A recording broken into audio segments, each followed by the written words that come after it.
Hai guys, makasih banget ya udah klik video ini. Di video kali ini, Bang Irul mau ngajak kalian ngebahas sebuah kasus yang pernah terjadi di Klungkung, Bali. Ini adalah kasus yang cukup tragis yang dialami oleh seorang wanita. Semuanya berawal dari hubungan gelap di balik pernikahannya yang akhirnya berujung pada kejadian naas di sebuah kos-kosan. Dan jujur, apa yang dilakukan pelakunya ini cukup bikin merinding. Tapi ya, seperti biasa, setiap kejadian pasti ada sebab dan akibatnya. Nggak mungkin semua ini terjadi begitu aja, pasti ada rangkaian cerita di baliknya. Makanya, menurut aku, penting banget kita bahas kasus ini di sini. Bukan cuma sekadar cerita, tapi juga biar bisa jadi pembelajaran buat kita semua. Terutama buat kita yang pengen lebih hati-hati dalam menjalani kehidupan. Oke, jadi gimana sebenarnya kronologi dan kisah lengkapnya? Langsung aja kita bahas sedetail mungkin. Sebelum lanjut, cari posisi yang paling nyaman menurut kalian. Kalau semuanya udah siap, udah santai, nah sekarang kita mulai bahas kasusnya. Nah, kita mulai dari sosok korbannya dulu ya. Jadi Diana Sari ini tumbuh besar di Kabupaten Sumbawa, Nusa Tenggara Barat. Tepatnya di Kelurahan Samaun. Dari kecil, dia tinggal bareng keluarga dan orang tuanya di sana. Sejak kecil, Diana ini dikenal sebagai anak yang pintar, supel, gampang bergaul, dan cepat beradaptasi sama lingkungan. Jadi nggak heran kalau dari dulu dia udah punya banyak temen. Waktu sekolah pun Diana termasuk cukup menonjol. Dia dikenal sebagai penari yang berbakat, bahkan sering mewakili sekolahnya di tingkat kabupaten. Selain itu, dia juga punya cita-cita yang cukup mulia, yaitu ingin jadi bidan. Nah, setelah lulus SMK, dia sempat melanjutkan kuliah di Akademi Kebidanan di Sumbawa. Tapi sayangnya, sebelum menyelesaikan pendidikannya, tepatnya sekitar tahun 2011, Diana memutuskan untuk berhenti kuliah karena memilih menikah dengan seorang pria yang saat itu juga masih berstatus mahasiswa. Dari pernikahan tersebut, mereka dikaruniai satu orang anak. Sejak saat itu, Diana mulai fokus untuk membantu ekonomi keluarga dengan mencari pekerjaan. Akhirnya, dia diterima bekerja di salah satu bank swasta di Sumbawa sebagai teller.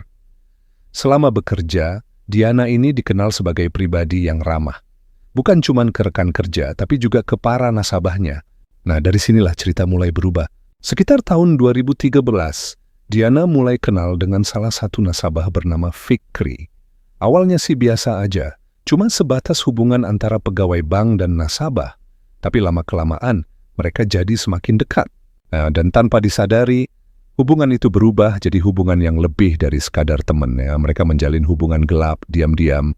Padahal, saat itu Fikri sendiri juga sudah beristri. Istrinya berasal dari Bali, dan yang lebih miris lagi, saat itu istrinya sedang dalam kondisi hamil dan tinggal di Sumbawa juga. Kalau kita lihat dari sisi Fikri, dia ini dikenal sebagai sosok yang baik, lembut, dan religius. Dia bekerja sebagai guru ngaji di sebuah yayasan panti asuhan di Sumbawa. Selain itu, dia juga punya pekerjaan sampingan sebagai penjaga atau pekerja di peternakan kambing yang lokasinya nggak jauh dari rumahnya. Nah, kalau kita lihat dari sisi Rifki ini, dia sebenarnya sudah cukup terbiasa dengan pekerjaan yang berhubungan dengan memotong-motong. Jadi bisa dibilang dia cukup lihai dalam hal itu. Terus soal hubungan gelap mereka, walaupun sama-sama tahu kalau mereka ini sudah punya pasangan masing-masing, Rifki sudah beristri, dan Diana juga sudah bersuami. Tapi mereka tetap melanjutkan hubungan tersebut diam-diam. Sampai akhirnya kecurigaan mulai muncul dari pasangan masing-masing. Awalnya istri Rifki yang lebih dulu merasa ada yang nggak beres. Sampai suatu saat, dia sempat memergoki obrolan antara Rifki dan Diana. Di situ, Diana terlihat sebagai wanita lain. Tapi seperti yang sering terjadi, Rifki awalnya cuma mengelak. Dia bilang kalau Diana itu cuma teman biasa. Alasan klasik.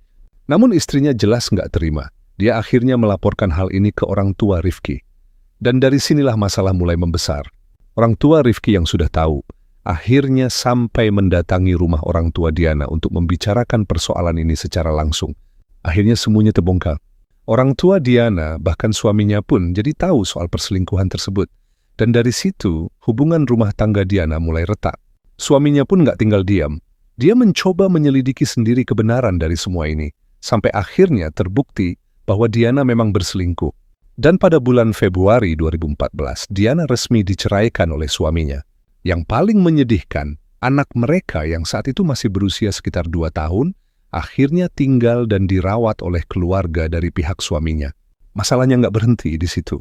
Karena kasus perselingkuhan ini sampai terdengar ke tempat Diana bekerja, yaitu bank tempat dia jadi teller, akhirnya Diana juga diberhentikan karena masalah internal.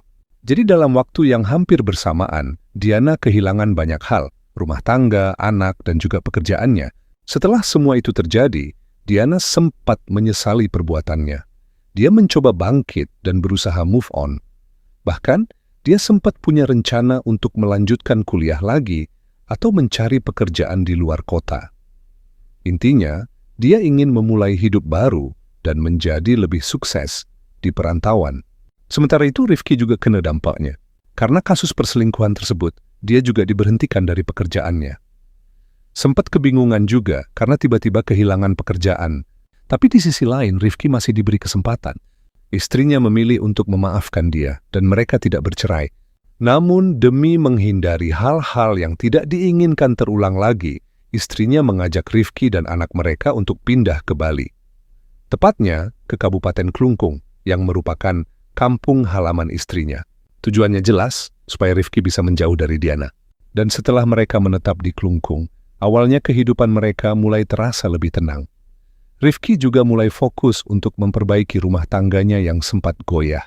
Sementara itu, Diana juga mulai menjalani hidupnya dengan lebih tenang. Walaupun saat itu dia sudah berstatus sebagai janda, tapi setidaknya dia mulai rehat dan pelan-pelan menata ulang hidupnya.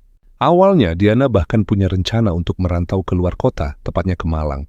Dia ingin memulai semuanya dari awal. Tapi ternyata, rencana itu nggak berjalan seperti yang dia bayangkan. Beberapa bulan kemudian, secara diam-diam, Diana dan Rifki kembali berkomunikasi. Dan seperti yang bisa kita tebak, hubungan mereka pun terjalin lagi. Rifki yang saat itu sudah tinggal di Bali bersama istrinya, mulai membujuk Diana untuk ikut ke Bali. Dia meminta Diana untuk tinggal dan ngekos di sana, supaya mereka bisa kembali bersama. Dan di titik ini Diana akhirnya mengubah keputusannya.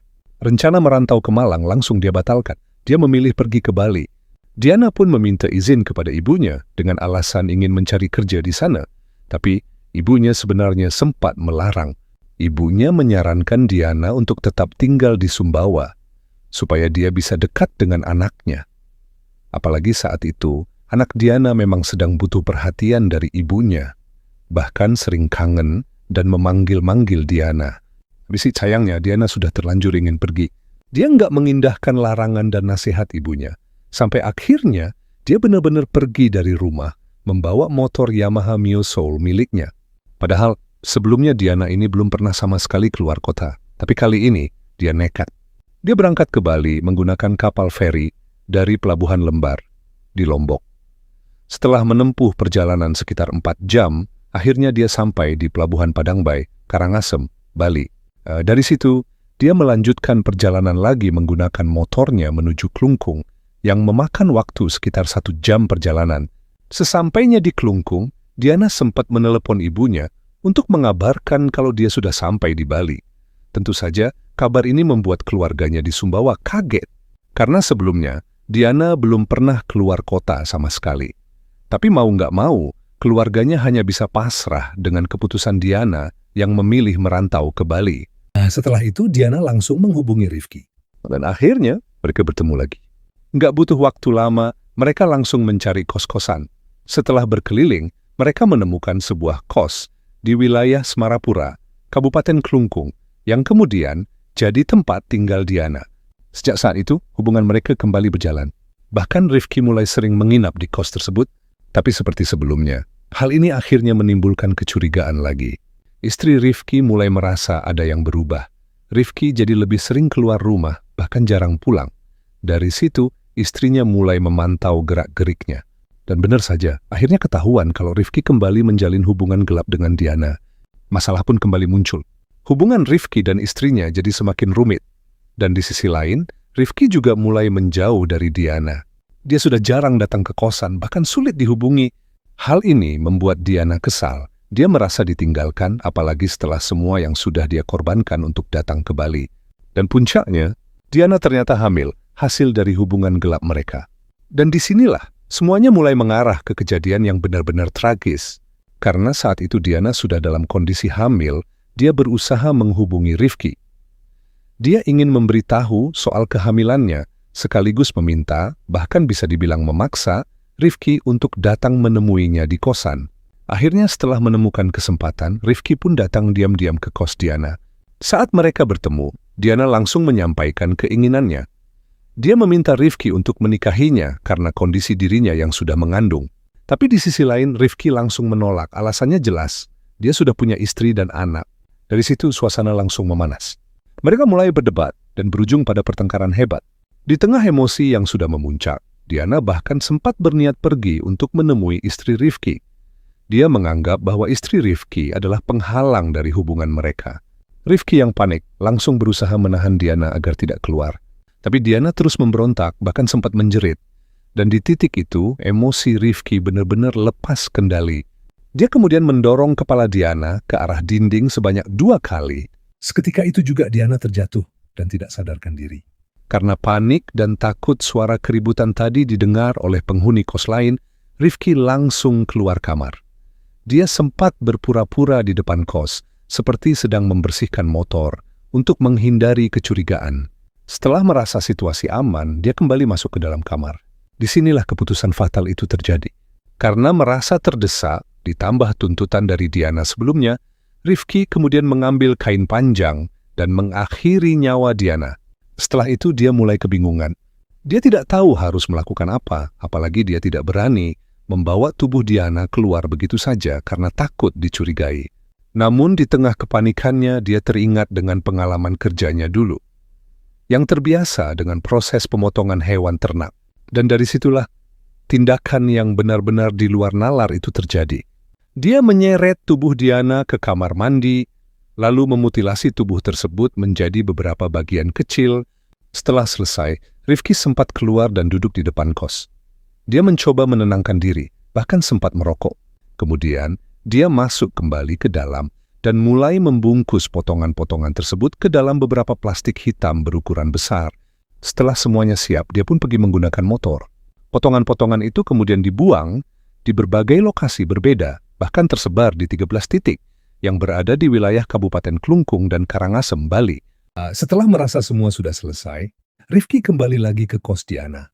Dan di sana, dia berusaha membersihkan sisa-sisa dari perbuatannya. Bahkan Rifki sampai membersihkan semuanya, termasuk menyiram kamar mandi yang saat itu dipenuhi cairan darah sampai benar-benar bersih. Setelah itu, dia langsung pulang ke rumah istrinya dan beraktivitas seperti biasa, seolah-olah tidak terjadi apa-apa. Keesokan harinya, tepatnya tanggal 17 Juni 2014, siang hari, warga yang melintas di Jalan Raya Bukit Jambul, wilayah Klungkung, tiba-tiba dihebohkan dengan penemuan satu bungkus plastik hitam. Dan setelah dibuka, isinya bikin semua orang merinding. Di dalamnya terdapat bagian tubuh manusia. Warga pun langsung melaporkan temuan tersebut ke pihak kepolisian Polres Klungkung. Tidak lama kemudian, polisi datang ke lokasi, langsung melakukan olah TKP dan mulai menyelidiki kasus ini. Karena yang ditemukan saat itu baru satu bagian saja, polisi pun berusaha menyisir area sekitar untuk mencari kemungkinan adanya potongan lainnya, tapi awalnya belum ditemukan. Namun di sore harinya, warga di lokasi lain, tepatnya di Desa Pesaban, Kecamatan Rendang, Kabupaten Karangasem, kembali dibuat heboh dengan temuan serupa, bungkus plastik berisi potongan tubuh lainnya. Dari sini pihak kepolisian di Polres Klungkung dan Karangasem mulai berkoordinasi. Mereka sadar, ini bukan kejadian biasa. Dan benar saja, di hari berikutnya, laporan demi laporan kembali masuk. Warga di berbagai lokasi menemukan potongan tubuh lainnya. Semuanya dibungkus plastik hitam dan dibuang di pinggir jalan. Totalnya tersebar di 13 titik lokasi yang berbeda. Kabar ini langsung membuat masyarakat gegar. Banyak yang merasa takut, bahkan merinding. Semua orang mulai bertanya-tanya, siapa korbannya, apa yang sebenarnya terjadi, dan yang paling penting, siapa pelaku di balik semua ini. Karena saking mengerikannya, kasus ini bahkan sempat jadi perhatian nasional saat itu. Sementara itu, seluruh temuan potongan tubuh tadi dikumpulkan di RSUP Sanglah Denpasar untuk dilakukan identifikasi secara forensik. Prosesnya tentu tidak mudah, karena kondisinya yang sudah terpisah-pisah. Di sisi lain, sebenarnya ada satu petunjuk yang perlahan mulai mengarah ke kebenaran.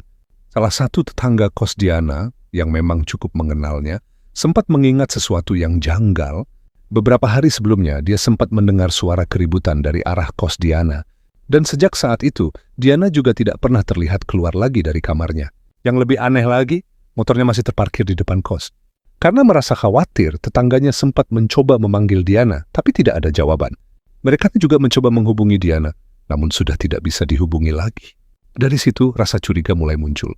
Apalagi saat itu, warga memang sedang dihantui rasa takut karena kabar penemuan potongan tubuh tadi yang sudah menyebar kemana-mana. Jadi ketika Diana tiba-tiba menghilang, wajar kalau mereka langsung merasa khawatir. Ditambah lagi, mereka mulai mengingat kejadian janggal sebelumnya. Di hari saat mereka mendengar suara keributan dari kos Diana, beberapa warga juga sempat melihat air got yang berwarna merah pekat yang berasal dari saluran pembuangan kos tersebut. Dari situ, kecurigaan mereka semakin kuat. Akhirnya, warga pun melaporkan hilangnya Diana ke pihak kepolisian, sekaligus menceritakan semua kejanggalan yang mereka alami. Setelah menerima laporan, polisi langsung bergerak cepat. Mereka mendatangi kos Diana dan mulai mencari tahu siapa saja yang tinggal di sana. Dan dari situ, diketahui bahwa penghuni kos tersebut terdaftar atas nama Fikri dan Diana yang merupakan warga Sumbawa, Nusa Tenggara Barat. Tanpa menunggu lama, polisi langsung menelusuri alamat mereka di Sumbawa. Saat bertemu dengan orang tua Diana, polisi menjelaskan bahwa Diana dilaporkan hilang di Klungkung, Bali. Dan ada kemungkinan hal ini berkaitan dengan temuan tubuh wanita tanpa identitas yang sebelumnya ditemukan. Mendengar hal itu, tentu saja keluarga Diana langsung syok. Namun, untuk memastikan, polisi meminta ayah kandung Diana untuk dibawa ke Bali guna melakukan tes DNA. Di titik ini, keluarga hanya bisa berharap semoga yang ditemukan itu bukan Diana. Tapi sayangnya, hasil tes DNA menunjukkan bahwa korban tersebut benar-benar adalah Diana. Kabar ini langsung menghancurkan keluarga Diana. Rasa kaget, sedih, dan tidak percaya bercampur jadi satu. Setelah itu, dari keterangan keluarga, polisi mulai mendapatkan gambaran tentang kehidupan Diana sebelumnya, termasuk hubungan gelapnya dengan seorang pria bernama Fikri. Dan dari hasil penyelidikan lanjutan, diketahui bahwa Fikri juga berada di Bali, tepatnya di wilayah Klungkung. Disinilah perburuan dimulai. Polisi langsung melakukan pencarian intensif. Hingga akhirnya beberapa hari kemudian, tepatnya pada 22 Juni 2014 malam hari, Fikri berhasil ditangkap. Dia diamankan di rumah pamannya yang berada di wilayah Semarapura, Klungkung. Setelah itu Fikri langsung dibawa ke Polres Klungkung untuk menjalani pemeriksaan lebih lanjut. Saat diamankan, awalnya Fikri sempat tidak mengakui perbuatannya. Tapi seperti yang kita tahu, kebohongan gak akan bertahan lama. Di bawah interogasi, akhirnya Fikri mulai runtuh. Dia mengakui semuanya dan menceritakan secara lengkap apa yang sebenarnya terjadi. Fikri mengaku dia nekat melakukan semua itu karena merasa terpaksa. Tekanan dari Diana yang meminta pertanggungjawaban untuk dinikahi karena sudah mengandung, dia anggap sebagai jalan buntu. Yang dia kira solusi justru berubah jadi awal dari masalah yang jauh lebih besar. Dan pada akhirnya semua perbuatannya harus dia pertanggungjawabkan di pengadilan. Dalam persidangan di Pengadilan Negeri Semarapura, Fikri dinyatakan terbukti secara sah dan meyakinkan sebagai pelaku. Dia pun dijatuhi hukuman penjara seumur hidup. Kenapa seumur hidup? Karena dalam kasus ini ada unsur perencanaan. Saat itu, Fikri sebenarnya sempat punya jeda waktu ketika dia keluar sebentar ke depan kos. Di momen itu, dia punya kesempatan untuk berhenti, untuk tidak melanjutkan perbuatannya. Tapi dia memilih kembali dan mengeksekusi Diana yang saat itu masih dalam kondisi tidak sadar. Itulah yang membuatnya dijerat dengan pasal 340 KUHP tentang pembunuhan berencana. Belum lagi cara dia menghilangkan jejak yang benar-benar di luar nalar, itu juga menjadi hal yang memberatkan hukumannya. Sementara itu jenazah Diana akhirnya dijemput oleh pihak keluarga dari RSUD Sanglah. Dia kemudian dipulangkan ke kampung halaman ibunya di Lombok Tengah untuk dimakamkan secara layak. Dan disinilah kisah ini berakhir. Sebuah kasus yang bukan cuma tragis tapi juga penuh pelajaran. Semoga dari cerita ini kita semua bisa mengambil hikmah, terutama buat kalian yang mungkin sedang atau pernah berada di hubungan yang salah, hubungan gelap di balik pernikahan. Karena pada akhirnya semua pilihan pasti ada konsekuensinya. Dan kadang konsekuensi itu datang dengan cara yang nggak pernah kita bayangkan. Semoga kita semua dijauhkan dari hal-hal seperti ini. Amit-amit ya. Oke, mungkin itu aja pembahasan kita kali ini. Terima kasih buat kalian yang sudah nonton sampai akhir. Dan sampai ketemu di kasus berikutnya, karena masih ada beberapa cerita lain yang sudah aku siapkan untuk kita bahas bareng di sini.